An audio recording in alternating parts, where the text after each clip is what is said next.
Language within independent living housing.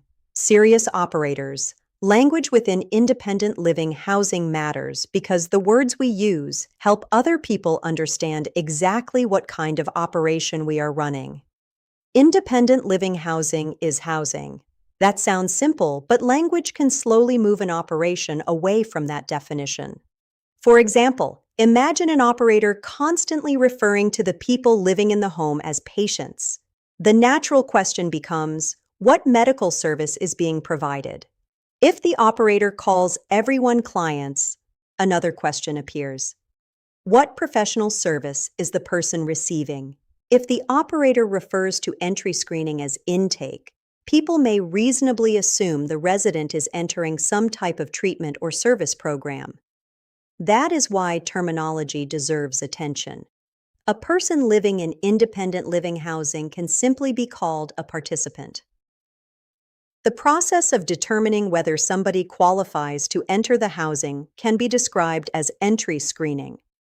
The documents concerning the resident's housing arrangement can be described as housing documentation. The expectations governing the residents may be called house expectations, participant responsibilities, community guidelines, program requirements, or another accurate housing-related term.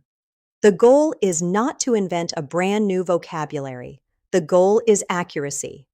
Independent living housing may certainly have structure. There may be rules. There may be documentation. There may be entry criteria. There may be scheduled payments. There may be emergency contacts. There may even be relationships with outside organizations that provide services to residents. None of those things automatically transforms the housing operator into a treatment provider. Suppose a resident receives behavioral health services from an outside agency. The agency provides the service. The resident lives in the housing. Those two relationships can exist at the same time without becoming the same relationship.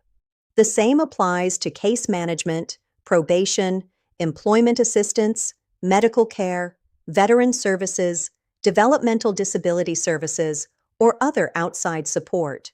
An outside organization can work with the resident while the independent living housing operator continues to provide housing. Clear language helps preserve that distinction. It also prevents operators from accidentally representing themselves as something they are not. You should not describe services you do not provide.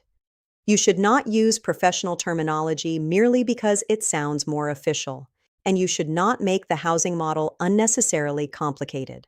Say what you actually do. If you provide housing, say housing. If someone lives there, resident is usually an understandable term. If you are determining whether someone qualifies to enter, entry screening clearly describes that process. Good language does not need to sound impressive. It needs to be accurate. And in independent living housing, accurate language helps everyone understand where the housing operator's role begins and where it ends.